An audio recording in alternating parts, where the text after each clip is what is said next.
What is going on, YouTube? Today I'm back at Southview Cemetery here in Atlanta, and this is about the fourth time I've been here. It's because of this place has so much history. And today I'm going to look for and pay my respects to one of baseball's all-time best players on the field as well as off the field.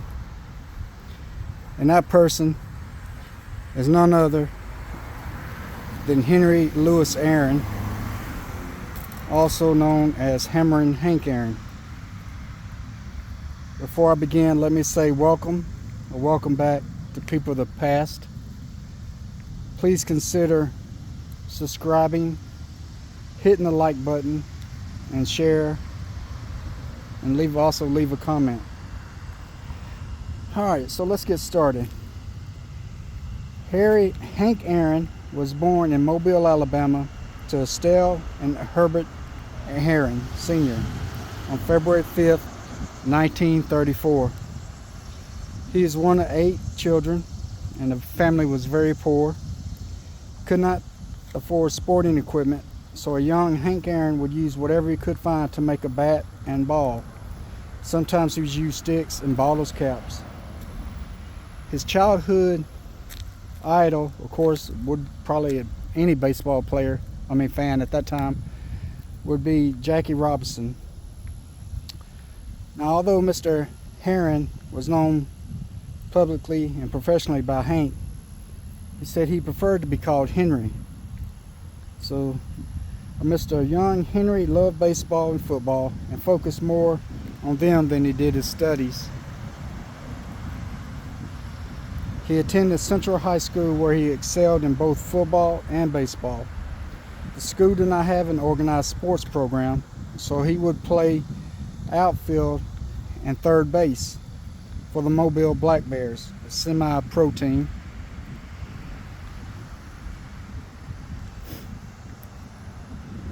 At the age of 15, he tried out for the first time with the Brooklyn Dodgers, but unfortunately did not make the team.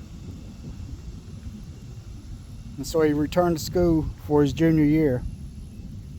Now, he went to a private school that had an organized baseball program, and that school was Josephine Allen Institute.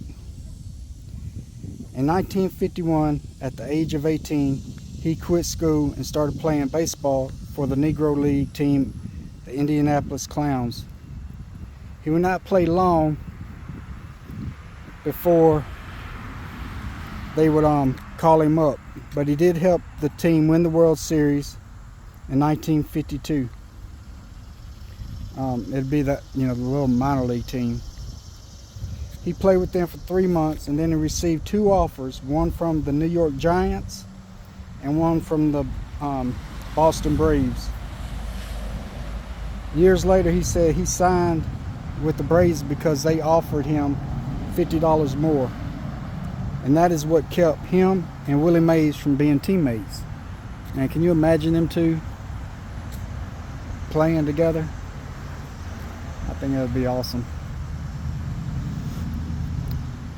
Even though he was becoming famous, though, he still faced a lot of racism.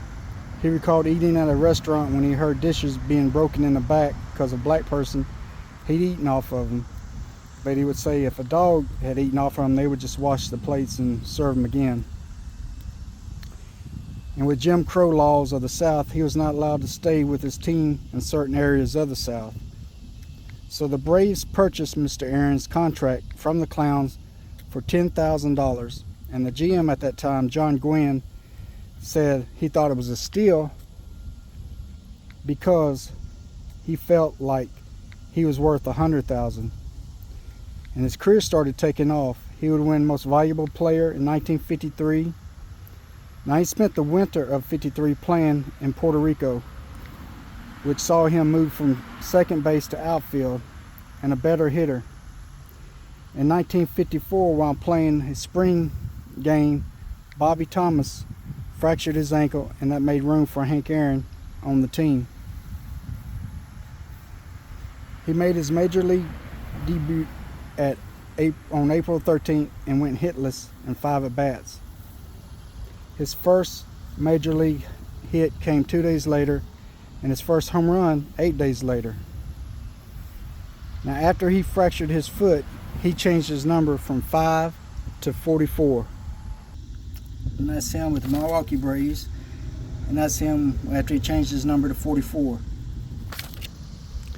And it must have changed his look, because he would go on to hit 44 homers in 4 different years, and he hit his 715th home run off Dodgers pitcher who was wearing number 44. The 1973 season was a very special season for Mr. Aaron, as he was closing in on the all-time home run record held by Babe Ruth. A lot of baseball fans were excited to see the record fall. However, many of them didn't, because a black man would be the one breaking the record.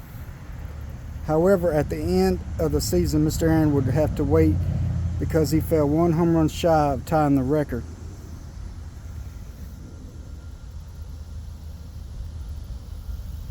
He received a lot of death threats during the off season. It got so bad that the sports editor for the Atlanta Journal had written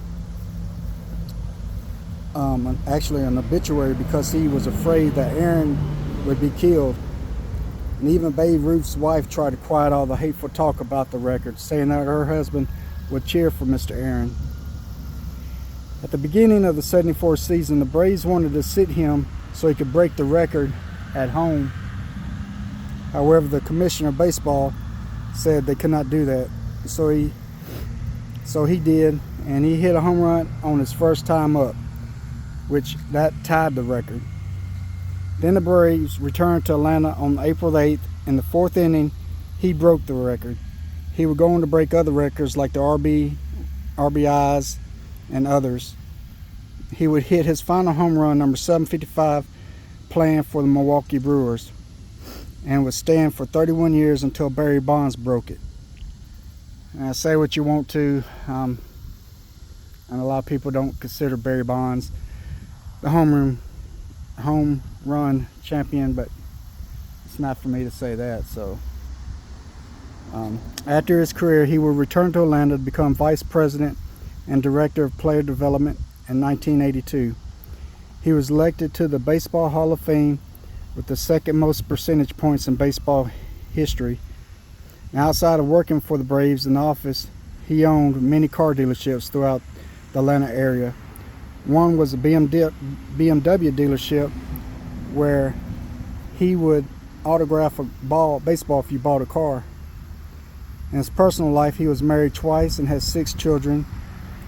He was also a huge Cleveland Browns fan, and would occasionally disguise himself to sit in a dog pound. He was awarded many medals of freedom and honor throughout his career and life. Sadly, however, Mr. Henry Aaron passed away in his sleep on January 22nd, 1921, at the age of 86. And many athletes from all over sports, politicians, and celebrities came to pay their respects. And there is his final resting place here. And it says, Henry Louis Hank, February 5th, 1934, January 22nd, 1921. I am not concerned about how I am perceived as a baseball player. I am concerned about how I am thought of as a human being, one of Major League Baseball's greatest. The Lord stood by my side and gave me strength. 2 Timothy 4:17.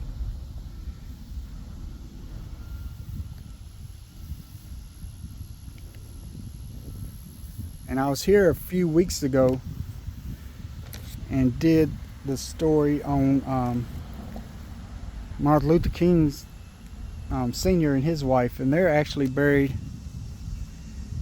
two spots down from him.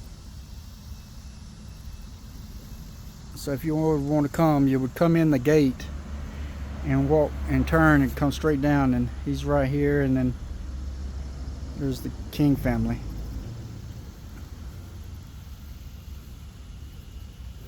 But anyway, this is Mr. Hammer and Hank Henry Louis Aaron. Rest in peace, sir. Well, thanks for watching, everyone.